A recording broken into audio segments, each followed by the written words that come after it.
चल अंदर आ, पूछें तो जरा क्या गुल खिलाकर आई है। कौशल्या देवी अपने मोटापे को संभालती हुई चारपाई से उठ खड़ी हुई और कमरे की तरफ चल दी। सुमतिया देवी भी उसके पीछे थी, मगर आना वहीं चारपाई पर बैठी थी। पार्वती कमरे में जमीन के कोने में बैठी थी। वो सोच रही थी कि रामदीन का उसके साथ क्या रवैया होगा। रामदीन घर पर नहीं था, वो शायद उसे ढूंढने गया था। पार्वती ने सुमतिया काकी कौशल्या देवी दोनों को कमरे में आते हुए देखा। पार्वती सोच रही थी कि वो अपनी सास को क्या जवाब देगी जब वो उसे पूछेगी तो वो रात भर कहाँ रही थी। वो सोच रही थी कि वो अपने साथ होने वाली नाइंसाफ़ी का बदला किससे ले, अपने शौहर से या अपनी सास से या उन लोगों से जिन्होंने उसे आधी रात को रास्ते में पड़ी हुई फालतू चीज़ समझ के इस्तेमाल किया था। क्या हुआ पार्वती, कहाँ से आई है सुबह सुबह? रात भर कहाँ थी तू? वहाँ मंदिर में? बोल तो, कुछ बोलती क्यों नहीं? पार्वती ने आंख उठाकर कौशल्या देवी को देखा। उसकी आंखों से आंसू बहने लगे। लो, ये भला क्या बात हुई? ये तो वो बात हुई ना, उल्टा चोर कोतवाल को डांटे। अरे रात भर हम परेशान रहे, तेरे कारण सो ना सके। ऐसी भी क्या पड़ी थी तुझे कि सुमतिया के बगैर ही मंदिर चली जाती? एक रात ठहर नहीं सकती थी क्या तू? मैंने इतना रोका मगर तू रुकी काहे नहीं? बोल बता मुझे। कौशल्या देवी बोल रही थी और पार्वती का दिल चाह रहा था कि वो कौशल्या देवी का मुंह नोच ले। उसने रामदीन को भी यही बताया होगा, सब बताया होगा। पार्वती का दिल चाहा कि वो खुदकुशी कर ले। उसका दिल चाह ज़मीन फट जाए और वो इसके अंदर इस ज़मीन में दफन हो जाए। ये आप क्या कह रही हैं माता जी? आपने ही तो मुझे भेजा था। मैंने तुझे भेजा था क्या? ये क्या कह रही है तू? भगवान से डर बदबख्त औरत। बोल कहाँ गई थी? एक लम्हे के लिए कौशल्या देवी के बदले हुए तेवर देखकर पार्वती ने सोचा कि वो भी किसी को कुछ ना बताए, मगर आज शायद फैसले का दिन था। पार्वती चाहती थी कि वो कौशल्या देवी का असल मकरू चेहरा देख ले। कुछ तो वो पहले देख चुकी थी, मगर आज वो चाहती थी कि या तो आर हो और या पार। मैं जब घर से दूर गई तो कुछ अंग्रेज फौज के सिपाही आ गए थे। उन्होंने मेरी इज्जत लूट ली। माता जी, मैं किसी को मुंह दिखाने के काबिल नहीं रही, मैं आपके राम के काबिल नहीं रही। हे राम, ये क्या हो गया?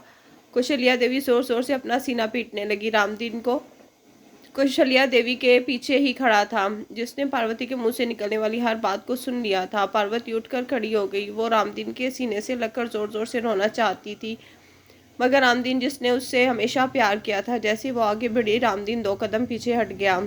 रामदीन पार्वती कुछ मजीद रामदीन की तरह बड़ी थी, मगर रामदीन कुछ मजीद पीछे हट गया था। पार्वती, तू सही कह रही थी, तू मेरे काबिल नहीं रही। तूने मेरी माँ की बात क्यों नहीं मानी? अकेली मंदिर क्यों चली गई?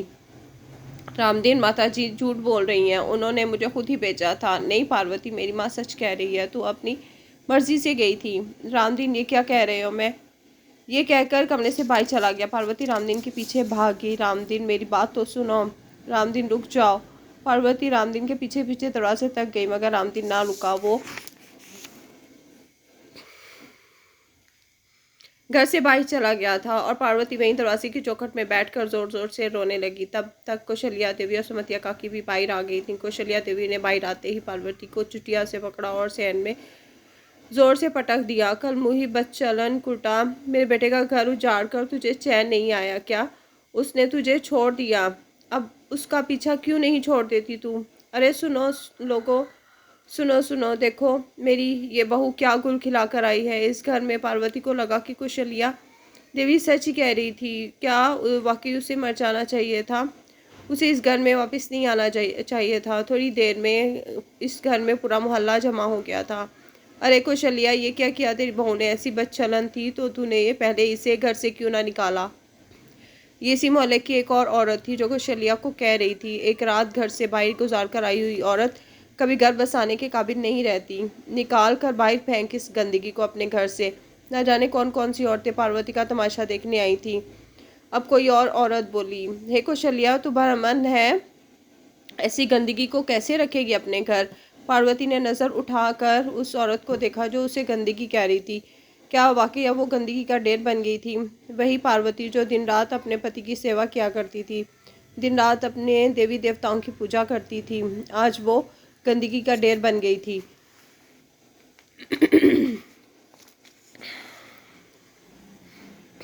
अरे ये तो काली माँ का अपमान कर आई। भगवान ने तुझे इसलिए खूबसूरत बनाया है कि तू अपना हुस्न दूसरों पर निछावर करती फिर रही है। और न जाने कौन कौन सी औरतें थी जो पार्वती को न जाने क्या क्या कुछ कह रही थी, मगर अब पार्वती भी आपे से बाहर हो गई। हाँ हाँ, बदचलन हूँ मैं, उल्टा हूँ, गंदगी का ढेर हूँ, काली माँ का अपमान कर रही हूँ मैं। कैसी काली माँ है जो मेरी रक्षा नहीं कर पाई। डर भगवान से, तुम डर। कैसी बातें कर रही है ये बदबख्त औरत। अरे इन जैसी औरतों को तो जिंदा जला देना चाहिए। आओ आओ, जला दो मुझे, मार डालो मुझे, जिंदा रहने का कोई हक नहीं। जिंदा रहने का हक तो तुम जैसी औरतों को भी नहीं है। तुम में से कोई ना कोई रातों को जाती होगी काली माँ की पूजा के वास्ते, अपनी इज्जत लुटवा कर आई होगी। हर बात पार्वती के बर्दाश्त से बाहर हो गई थी। उससे समझ नहीं आ रहा था कि वो क्या कर रही थी। पार्वती ने अना का हाथ पकड़ लिया। अना, अब हम यहाँ नहीं रहेंगे, चलो मेरे साथ। हाँ हाँ, जाए यहाँ से और ले जाए इसे भी अपने साथ। क्या पता इसे भी गंदा कर आई हो अपने साथ। बकवास बंद करो अपनी। कौशल्या देवी की इस बात पर पार्वती आपे से बाहर हो गई थी। मजीद कुछ कहे बगैर उसने हना का हाथ पकड़ा और घर से बाहर आ गई। उसके घर से बाहर निकलते ही कौशल्या देवी ने जोर से दरवाज़ा बंद कर दिया। मोहल्ले की औरतें अभी भी उधर ही थीं। कुछ लोग घर से बाहर गली में खड़े थे जो पार्वती को देखकर अजीबोगरीब बातें कर रहे थे। आहिस्ता आहिस्ता हना का हाथ पकड़े पार्वती अपने मोहल्ले से निकल रही थी। उसे अपने गली मोहल्ले की कोई चीज़ झूलती, गले में कोई चीज़ झूलती हुई महसूस हुई थी। उसने हाथ लगाकर देखा, यह मंगलसूत्र था। उसे इस मंगलसूत्र को देखकर रामदीन की याद आने लगी। वो रामदीन जिसकी सेवा वो पूरी पूरी रात जाग कर किया करती थी। एक झटके में ही रामदीन ने पार्वती को खुद से जुदा कर दिया। इतना रुस्वा तो अंग्रेज फौजियों ने भी पार्वती को नहीं किया था जितना वो रामदीन की वजह से रुस्वा हो गई थी। उस रामदीन ने एक लम्हे के लिए भी ना सोचा कि 10 साल तक उसकी पार्वती उसकी खिदमत करती रही। वो उसकी बेटी आहना और उसकी बेटी आहना। रामदीन, क्या तुझे तेरी बेटी आहना कभी याद नहीं आएगी? मंगलसूत्र को उसने अपने हाथों से नोच के गले से उतार दिया। रामदीन, हमारा रिश्ता ख़त्म हो गया। अब तुम मेरे नहीं रहे, ना तुम आहना के बाप रहे हो। सुबह का सूरज पूरी अबोताब के साथ तुलू हो चुका था।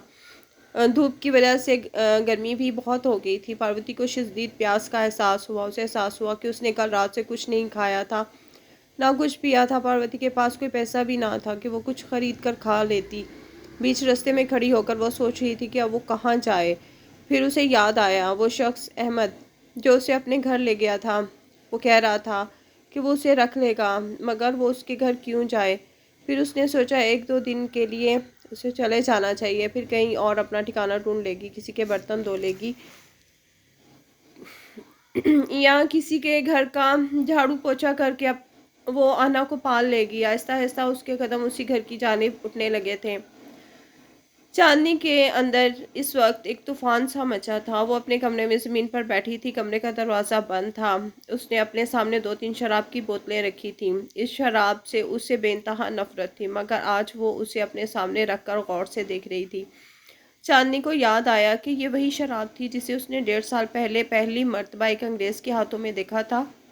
उस वक्त उसे उस अंग्रेज़ के बेडरूम में रस्सियों से बांधा गया था। वो अंग्रेज़ कोई वज़ीर था। जब चांदनी ने उसके सामने चीखती तो वो ज़ोर ज़ोर से हंसता। तकलीफ़ से चांदनी के मुंह से निकलने वाली आहों पर वो शख्स खुश होता था और फिर उसे मज़ीद तकलीफ़ पहुंचाता था। ये सारा कमाल इस शराब का ही था जिसने उस शख्स को किसी भी किस्म के एहसास से आरी कर रखा था। फिर जितने भी लोग उसके पास आते थे वो सब के हाथों में इसी बोतल को देखा करती थी। कुछ महीनों के बाद जब उन लोगों का चांदनी से दिल भर गया था तो वो चांदनी महल छोड़ गए थे। वो इसे चांदनी महल छोड़ गए थे। उस वक़्त ये चांदनी महल नहीं था, सिर्फ एक कोठा था।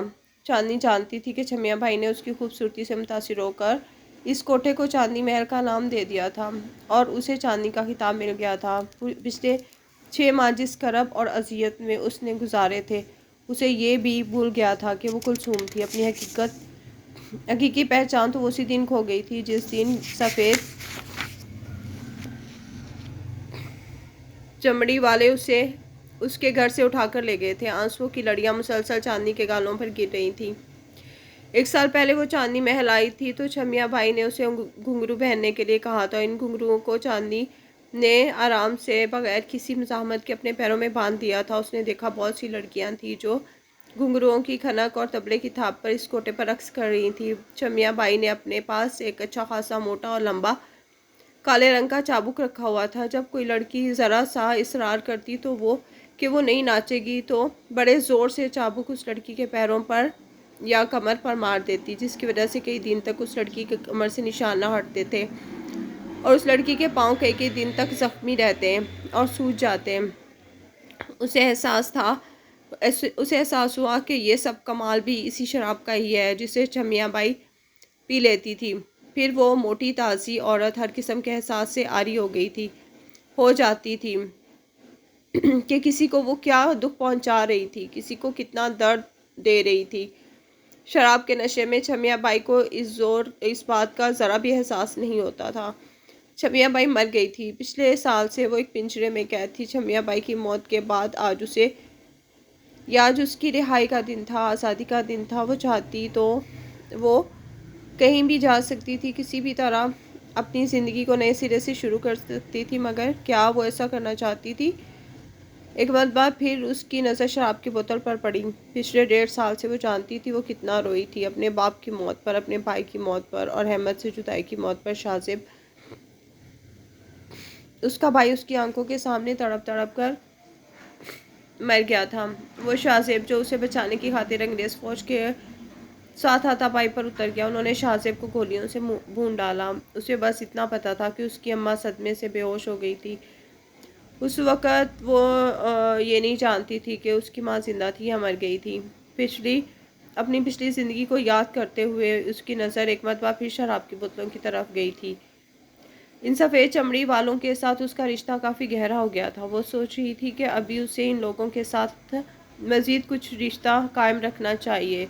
उनके साथ रिश्ता कायम रखने के लिए उसे अपने एहसासात को ख़त्म करने की ज़रूरत थी और एहसासात को ख़त्म करने के लिए शराब पीना भी बहुत ज़रूरी था। उसका हाथ शराब की बोतल की तरफ बढ़ा था।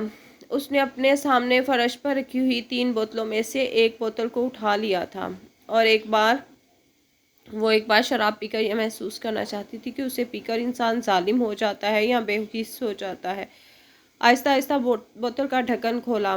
ढक्कन को खोलकर उसने बोतल को अपने मुंह के करीब कर लिया। उसे एक अजीब सी बदबू महसूस हुई। उसने बोतल को अपने मुंह से परे कर लिया। उसे महसूस हुआ कि वो इस दवा जैसी चीज़ को अपने हलक से उतार नहीं पाएगी। फिर उसे वो रात याद आ गई जब वो अहमद से मिली थी। वो अहमद के पैरों में गिर गई थी। वो जानती थी कि 6 माह पहले जब वो अहमद से मिली थी तो अहमद ने उसे घर छोड़ने को कहा था, मगर उसने अहमद की इस पेशकश को ठुकरा दिया था। उस वक़्त अहमद ने उसे बताया था कि उसकी माँ अपने बेटे और शौहर के मरने के गम में दुनिया से चली गई थी और उसका बड़ा भाई सालार किसी जहादी जमायत का हिस्सा बन गया था और आज़ादी की जदोजहद में शामिल हो गया था। जब से उसकी माँ इस दुनिया से गई थी, किसी को सालार के बारे में कुछ खबर ना थी। तब उसने फैसला कर लिया घर वापस ना जाने का। उसने सोच लिया था जिस घर का नामो निशान तक बाकी ना रहा, उस घर में वापस नहीं जाना चाहती थी। और अब जब वो अहमद से मिली थी तो अहमद ने उसे कबूल करने से इनकार कर दिया। उसकी तकलीफ़ की शिद्दत उसके दिमाग पर हावी हो गई थी। उसे ऐसा लगा उसके दिमाग की नसें फट जाएंगी। उसने एक ही घूंट में शराब की आधी बोतल को अपनी हलक से नीचे उतार लिया। उसका सर अचानक चकराने लगा था। एक एक करके उसकी आंखों के सामने तमाम चेहरे गायब होने लगे थे। उसकी माँ का चेहरा, उसके बाप का चेहरा, उसके भाई का चेहरा, अहमद का चेहरा, सालार का चेहरा, सब चेहरे कहाँ खो गए थे। उसकी आंखों के आगे अंधेरा सा छाने लगा। शराब की बोतल हाथ में लिए उठकर खड़ी हो गई। उसका सर मज़ीद चकरा रहा था। उसने शराब की बोतल को फिर मुंह से लगाकर 2-3 घूंट मज़ीद लिए और फिर बेड पर गिर गई। शराब की बोतल जो उसके हाथ में पकड़ रखी थी वो बेड पर गिरी और उसमें से शराब गिरकर बेड के फोम को गीला करने लगी।